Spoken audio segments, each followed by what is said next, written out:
नमस्कार। एक सवाल है जो बहुत सीधा सा है, लेकिन शायद सबसे गहरा भी। मैं कौन हूं? आज हम इसी सवाल की तह तक जाने की कोशिश करेंगे। तो चलिए शुरू करते हैं ये सफर।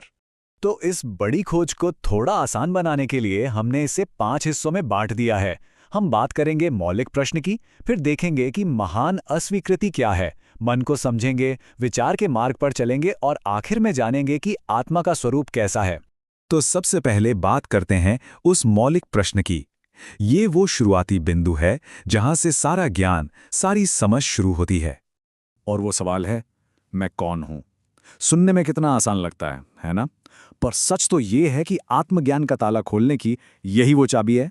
अब यहाँ एक बहुत ही दिलचस्प बात है। इस सवाल का जवाब पाने का तरीका कुछ नया जोड़ने का नहीं है, बल्कि एक एक करके उन चीजों को हटाने का है जो हम असल में हैं ही नहीं। तो चलिए शुरू करते हैं सबसे पहली और सबसे आम चीज से, हमारा ये शरीर। क्या मैं ये शरीर हूं जो इन 7 धातुओं से बना है? क्या मेरी पहचान बस इतनी ही है? इसका सीधा जवाब है नहीं। वो मैं नहीं है। ये ज्ञान कहता है कि ये शरीर हम नहीं हैं। तो ये हुई पहली परत, जिसे हमने हटा दिया। ठीक है, अगर शरीर नहीं तो फिर हमारी 5 इंद्रियां, मतलब सुनना, छूना, देखना, स्वाद लेना, सूंघना, जिनके जरिए हम पूरी दुनिया को महसूस करते हैं, क्या ये मैं है? और जवाब फिर से वही है, नहीं। वो भी मैं नहीं है। सोचकर देखिए, ये तो बस औजार हैं, इंस्ट्रूमेंट्स हैं, जिनसे हम जानकारी इकट्ठा करते हैं। ये असली मैं नहीं हो सकते। और ये जो हटाने का सिलसिला है, ये यही नहीं रुकता। कर्म की 5 इंद्रियां, जैसे बोलना, चलना, वो भी मैं नहीं। हमारे अंदर की 5 प्राण वायु, सांस लेना वगैरह, वो भी मैं नहीं। यहां तक कि हमारा सोचने वाला मन, वो भी मैं नहीं है। और तो और, गहरी नींद की जो अज्ञान की अवस्था है, वो भी मैं नहीं हूं। हम एक एक करके अपनी हर मानी हुई पहचान को नकारते जाते हैं। तो अब एक बड़ा सवाल खड़ा होता है कि जब ये सब कुछ जिसे हम मैं समझते थे, उसे नकार दिया, तो फिर पीछे बचा क्या? आखिर है क्या कुछ, या सब खत्म? और जो बचता है वही है आत्मा, शुद्ध जागरूकता, प्योर अवेयरनेस, जिसका स्वभाव ही है सत चित आनंद। मतलब जिसका अस्तित्व है, जिसमें चेतना है और जो आनंद स्वरूप है। तो ये तो समझ आया कि हम क्या हैं, पर इसे अनुभव करने में रुकावट क्या है?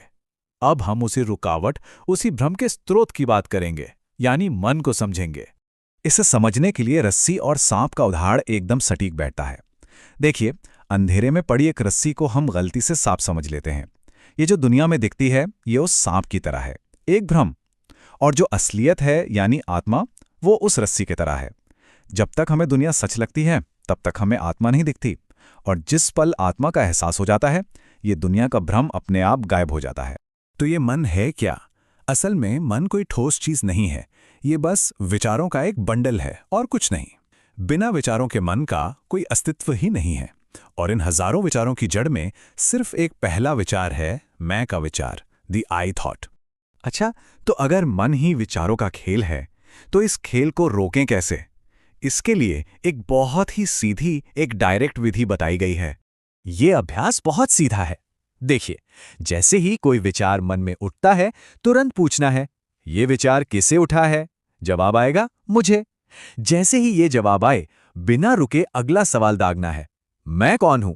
होता यह है कि ऐसा करते ही मन वापस अपनी जड़, अपने सोर्स की तरफ लौट जाता है, और वो जो विचार उठा था, वो वहीं शांत हो जाता है। अब देखिए, मन को शांत करने के और भी तरीके हैं, जैसे प्राणायाम या ब्रेथ कंट्रोल। पर उससे होता क्या है? मन थोड़ी देर के लिए शांत हो जाता है, पर जैसे ही सांस वापस नॉर्मल होती है, मन फिर से उभर आता है। लेकिन आत्मविचार ये सीधा जड़ पर काम करता है। ये उस मूल मैं विचार की ही जांच करता है, और इसलिए इससे मन पूरी तरह हमेशा के लिए विलीन हो जाता है। तो आखिर में सवाल ये है कि जब ये मन पूरी तरह शांत हो जाता है, जब सारे विचार खत्म हो जाते हैं, तो फिर अनुभव क्या होता है, हमें क्या मिलता है? तब जाकर यह एहसास होता है कि जो असली मैं है, वो ये सोचने समझने वाला, परेशान होने वाला अहंकार विचार नहीं है, बल्कि असली मैं तो वो सोर्स है, वो स्रोत है जहां से ये मैं विचार पैदा होता है, और उसी स्रोत को हृदय कहा गया है। इसे बहुत खूबसूरती से कहा गया है, जहां मैं विचार अनुपस्थित है, वही आत्मा है। इसे ही मौन कहते हैं। मतलब असली शांति, असली मौन विचारों का ना होना ही है। और ये पूरी बात हमें एक बहुत ही गहरे सवाल पर लाकर छोड़ देती है कि अगर मुक्ति सिर्फ अपने सच्चे स्वरूप को जानना ही है और वो स्वरूप हम हमेशा से हैं ही, तो फिर खोजने के लिए बचा ही क्या है? हम बाहर क्या ढूंढ रहे हैं? इस पर विचार जरूर कीजिएगा।